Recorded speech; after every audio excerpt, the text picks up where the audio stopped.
What was your finest moment of revenge? Story 1. When I was 11 years old, I was bullied by a 12-year-old boy. He would steal things from my lunch every day. I got sick of it and decided to do something about it. One day, I brought a super hot pepper to my lunch and pretended to be really excited about it. Sure enough, the boy comes over, snatches it from my hand, and pops it in his mouth. He practically exploded in pain, writhing around the floor, unable to handle the heat. I calmly looked at him and told him that drinking a nice glass of cold water would help immensely. He did so. This promptly magnified the pain by 100 times. He never stole food from me again. I regret nothing. Story 2. Driving to drop someone off, my radar detector went off. Saw a cop sitting in a parking lot. Dropped off my friend and headed back. The whole way someone is tailgating me. Speed limit is 40. I'm doing 45 and he's so close I can't see his headlights. We come up to a traffic circle and he tries to pass me on the right. I sped up and he kept trying. We hit about 80 to 90 with him on the shoulder. Come up to the crest of a hill and I know the cop is right on the other side. I hit the brakes and he flew up over the hill. Had to be doing 90 in a 40. I even stopped to let the cop out of the parking lot. Most satisfying thing ever. Story 3. My first real boyfriend. We kissed instead of just holding hands. Kissed another girl and dumped me for her when I was a freshman in high school. She had actively pursued him, although she knew he had a girlfriend. So, I blamed her rather than him. I know. Fast forward 4 years. I was a volleyball player throughout college. In the off-season, I played in a city women's league and a co-ed league as an outside hitter. My team played a new team with a familiar face. She didn't recognize me. Different high schools, but I immediately recognized her. My team's setter kept giving me amazing sets, and I kept slamming the ball over the net, just waiting for my shot. Finally, she was in the back row and my setter set me up. I hit the ball and the boyfriend stealer stepped into the hit. It bounced off her foot and went straight up into her face and broke her nose. Story 4. This is more petty revenge, but yeah. A few years back, my 15-year-old cousin was staying over at my place, which I shared with my boyfriend at the time. Her parents were on vacation in Cuba for a few weeks. While she was with us, we had to make all of our food. She couldn't cook and waited for me or my boyfriend to come home. Otherwise, she would only eat chips and popcorn. She wouldn't even make a sandwich. One day, she updated her Facebook status, which was a whiny complaint about how bored she was. She had free reign to go out, and how weird I was. I guess she forgot I have her on Facebook. It really pissed me off since I made all of her meals and I tried my best to keep her company. That night, when I was making her a turkey sandwich, I took my revenge. I used the end slices of the bread loaf to build the sandwich, and the bitter white part of a romaine lettuce leaf. I also put too much mayo on it. She ate that sandwich, and she had a look of annoyance on her face, but there was nothing she could do. Story 5. This may seem small, but it was the most satisfying thing I have ever done. When I was in the 7th grade, I sat behind a guy who hated me and enjoyed being annoying. Every single day he would lean back in his chair and hit the front of my desk over and over again. If I was trying to write something, he would do it even harder. So one day, I decided enough was enough, and in the middle of a lesson, he started again. So I waited,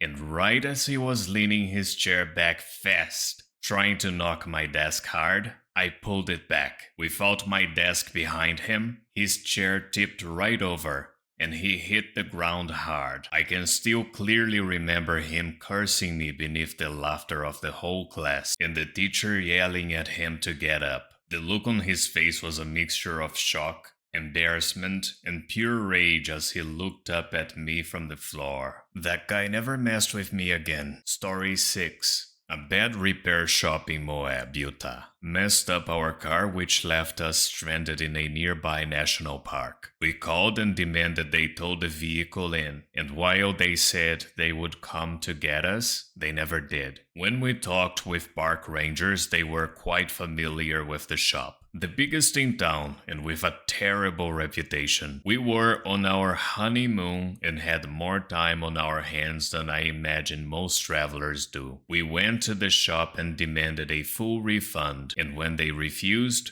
we sat out front on the curb in our camp chairs for 2 days with homemade protest signs. I was overwhelmed by the support we got from locals who honked and waved, stopped and chatted with us, and shared their own stories of horror. The owner called the cops on us, but the joke was on him. We had already notified the police that we would be protesting, and were well within our rights in doing so. In the end, the shop owner refunded all our money and left visibly distressed when we told him that even with the refund, we weren't sure we were ready to leave town. Eventually we did, but not before filing complaints with the Better Business Bureau and every review site we could find. They had already been booted from the Chamber of Commerce. We ended up becoming friends with an awesome local mechanic and having a great story to tell. Justice was served,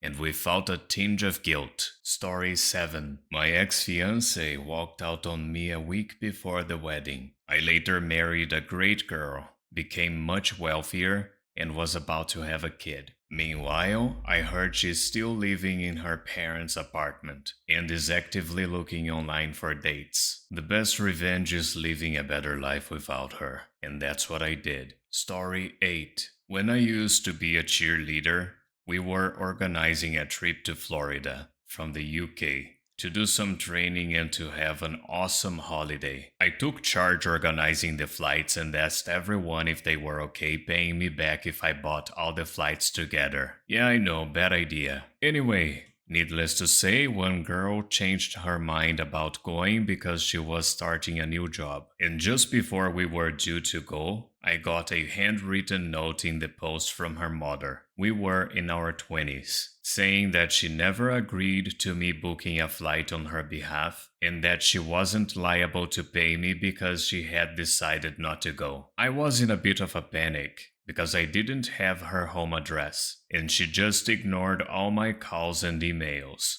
I wanted to take her to court, but to do that, you have to have their address in order to serve the papers. After spending ages trying to ask around if people knew her address, and even trying to get her friends to give it to me without success, I stayed up all night figuring out a way to figure out where she lived. It literally took me all night, but I managed to hack into her Hotmail account and then her PayPal account, which led me to her home address. I could have just taken the money from her account, but I did want to do this as by the book as possible. She turned up in court accompanied by her mother, and they tried to use Facebook photos to prove that I had used her ticket to take someone else in her place. I came prepared with a printout of the airline terms, which clearly stated that the tickets were non-transferable. Judgment was swift. The victory was mine. Story 9. Recently posted this, but long story short,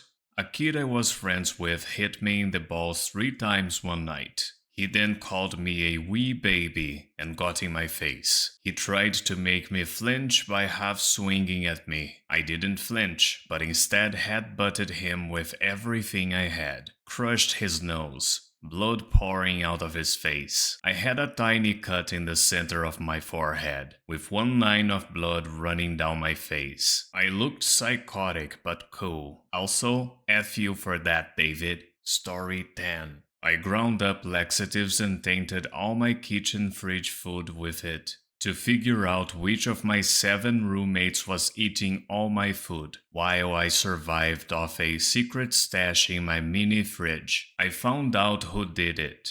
Very, very quickly. Story 11. I told a group of baseball kids who were picking on my younger brother that Snape uses Avada Kedavra on Dumbledore in Half-Blood Prince, after realizing they had all just started it. Story 12. When I was 16, I was heartbroken by a girl who basically decided to sleep with someone else after we were in love. And I just used it as motivation to eat better and lose weight. I saw her a couple of years later and it looks like she gained as much as I lost, 80 pounds. It felt so good. Story 13. Ex cheated on me, moved out but moved out slowly over time, which meant I still lived with a lot of her stuff. Some of her clothes were left in the closet. I cut teeny tiny corners off of every sleeve, but barely enough to be noticeable. You'd have to think you were going insane to notice it. But then again,